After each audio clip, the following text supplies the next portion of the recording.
So today I want to have a look at this cordless soldering iron. I picked this up in Lidl's about a week ago now, and it's just been sat in its box waiting for me to play around with it. Reasoning behind this, these generally are sort of seen as a bit rubbish. You can get gas ones as well. Batteries are going to run down, etc. Not really something that I would use to replace a proper corded temperature control soldering iron, but in my current job that I'm in, it would be useful to have something portable that I don't have to bring out extension leads to the outside, and certainly when I'm doing a bit of work on the car, it would also be very useful to just have a little portable soldering iron. So I picked this up, as I said, in Lidl's, and it was in there for £4.99. I thought, £4.99, I'm just going to buy it and see if it works or not for that price. Whether or not it lasts is another matter. So output is rated at 6 watts. We got maximum working temperature of 480 degrees Celsius. Operating voltage 4.5, so it's 3 1.5 volts AA batteries. And yeah, that's basically it. It comes in this little box. I've already put the batteries in. I wanted to make sure that it did actually heat up, so if I need to take it back I could. So this is the iron itself, and we just get basic little instruction manual with some various safety information, etc. inside. So we have a look at the iron. As you can see, this is the unit. It's reasonably bulky. I suppose it's okay. Battery cover, just literally just slide off there, and then, so say you got space there for your 3 AA's. So I'll pop those back in that way, I think.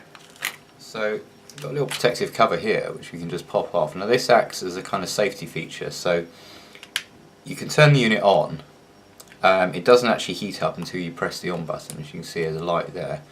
But when you put the cover back on, as long as you put it on the right way, it's a bit of a fail because you can actually put it on the wrong way around if you want. But if you put it on the correct way around, then because of this protruding part here, that pushes in, puts that to off, and that locks the doesn't lock the button down as such, but it stops it from heating up, so it can't heat up accidentally if it's in your pocket.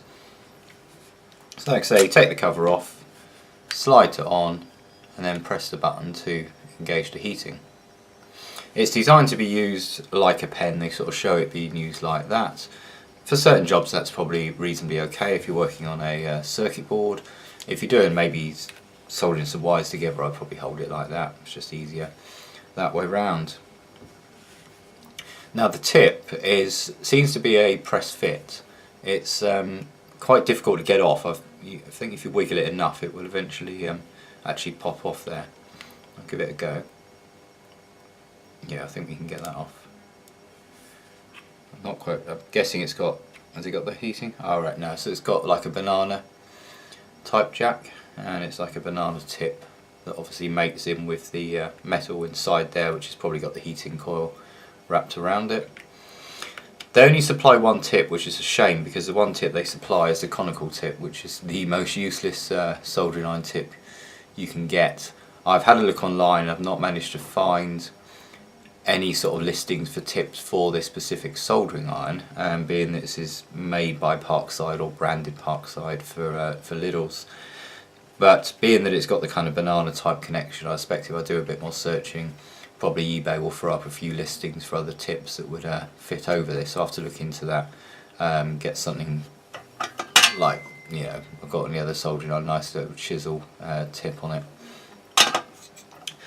So I thought first off, we'll see how long it takes to heat up and just melt some solder.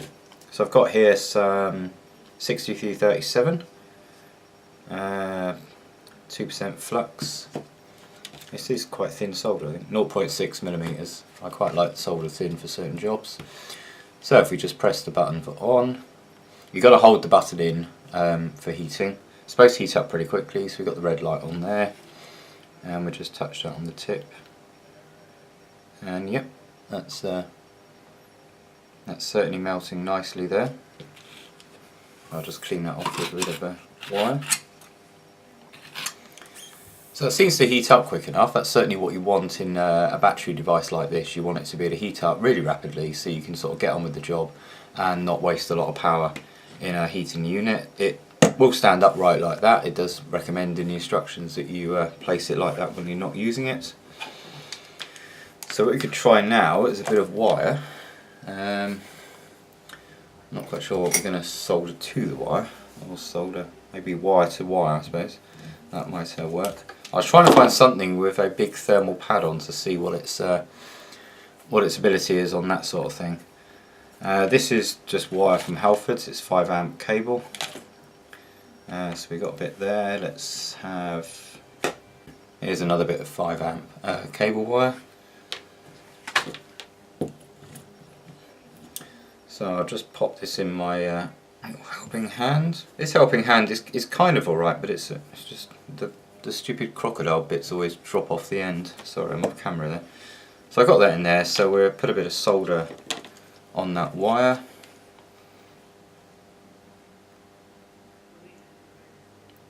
Just got to wait a few seconds for it to come up to temperature. And we'll just see if we can get solder to flow on that. I'm trying to put the solder on the other side of the wire and heating the underside. That should work. Yep, that's working fine there. So you can see that it's flowed the solder perfectly fine on that wire there. What you can do is flow a little bit on this wire as well and just see yeah,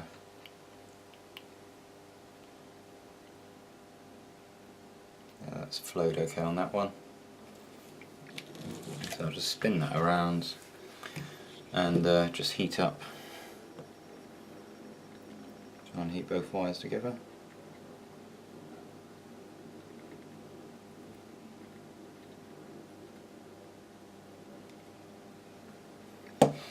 Yeah. Obviously it could do with a bit more solder on it, but that's just it will join wires like that perfectly happy. So that's certainly fine. Couldn't really find much, like I say, with a big thermal pad. I've got an older board here, which has got a. It's really nice. It's got conformal coating on it, the kind of waterproof coating, so it's awkward to try and solder stuff on it. But I did use the bigger soldering iron just to take some solder off this pad on the connector block. So we'll zoom in and just see if it will solder that. So hopefully you can see that. This is the pad we're going to be working on. It is a bit messy, and you know what, I brought a decent flux pen a few weeks back and I can't find it now. Yeah, I sort of shoved it somewhere. Oh, hang about. Might have found it. Right, so just apply. Is that working? Yes. Just wet that with some flux and get our iron. So this is where you probably want to hold it that way round.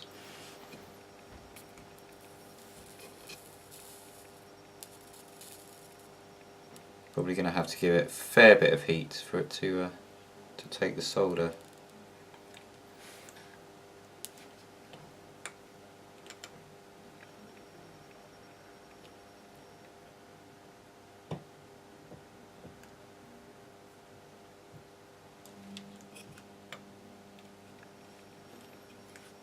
So that's certainly worked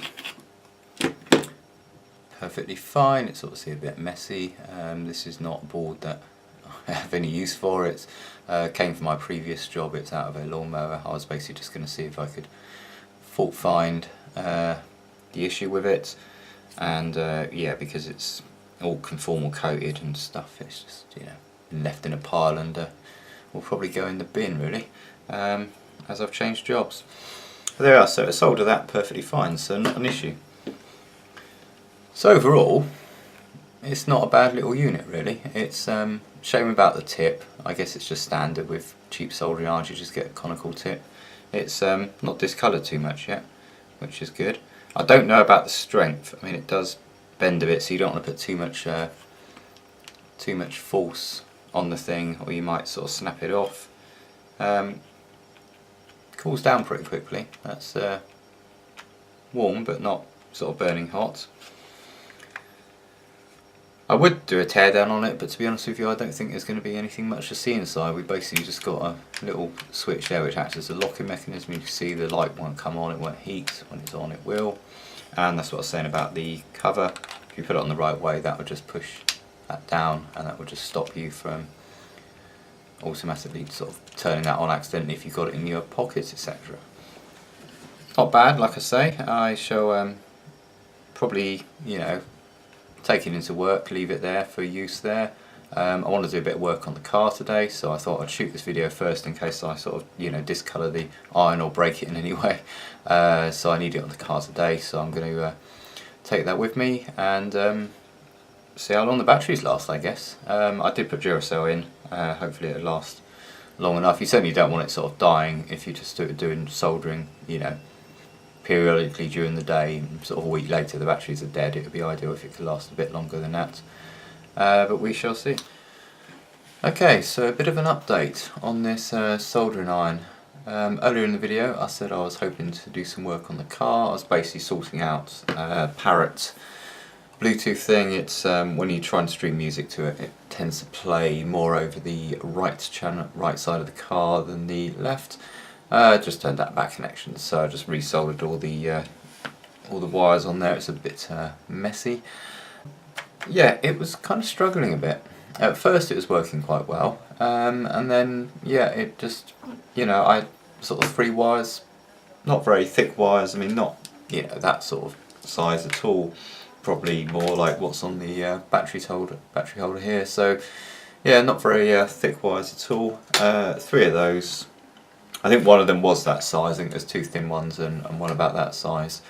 And yeah, it really was struggling. I sort of soldered them on and sort of thought, okay, I need to make some adjustments. I've got the channels the wrong way round on it, so I was going to unsolder it, but yeah, it just wouldn't melt the solder again. It would melt fresh solder, but it really wouldn't melt the solder that was on there. Even if you tried to apply fresh to it, it would just go dry, and yeah, not great.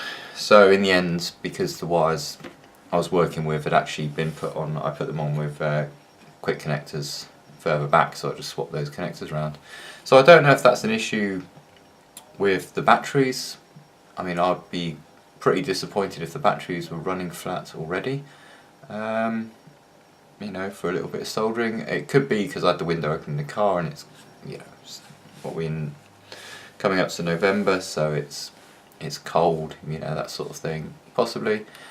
Not too sure, but I thought I'll just try it again, use this board again, and just try putting even more solder onto this joint and see if we can actually get it to flow on there and flow the existing solder.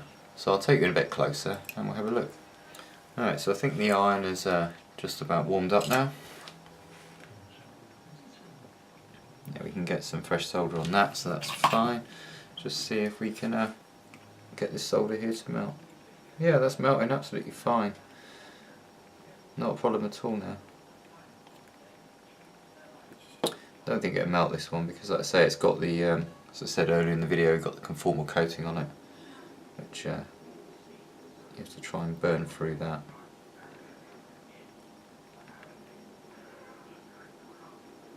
Yeah, that's certainly struggling with that, but this, I mean, you can just add loads of solder to that and it's still melting it all right. It's a bit, you can see there, it's a bit, you have to get the solder right on the iron. It won't do it from the other side on that joint very easily. But yeah, that's seems to be working okay at the minute, so I don't really know. It could, like I say, just be that it was cold and it just doesn't have the thermal capacity when it's not, when it's not in a sort of indoor environment type of thing. So I'll take it into work and I'll use it there and just see how it performs. But all in all, I must say it was a lot easier using this in the car when it was working properly than it was to run extension leads out and plug in another soldering iron. I wasn't going to take the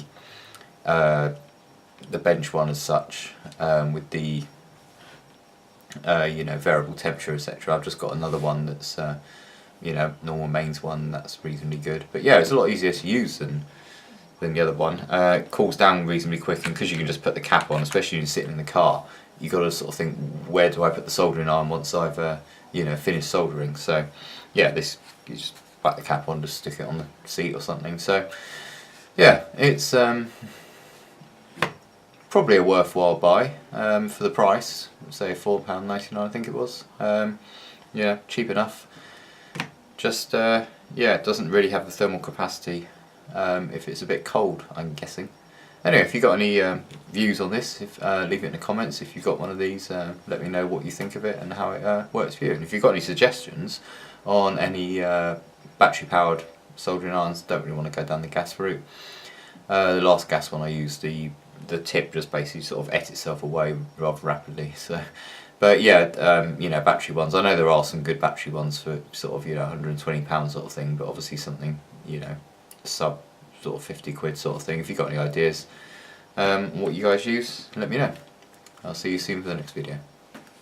What that is, that one. Now I'm guessing we should have some more circuitry on the underside of this board. Now I'm not going to bother taking the whole board out, but we'll just have a quick look and see what's in there.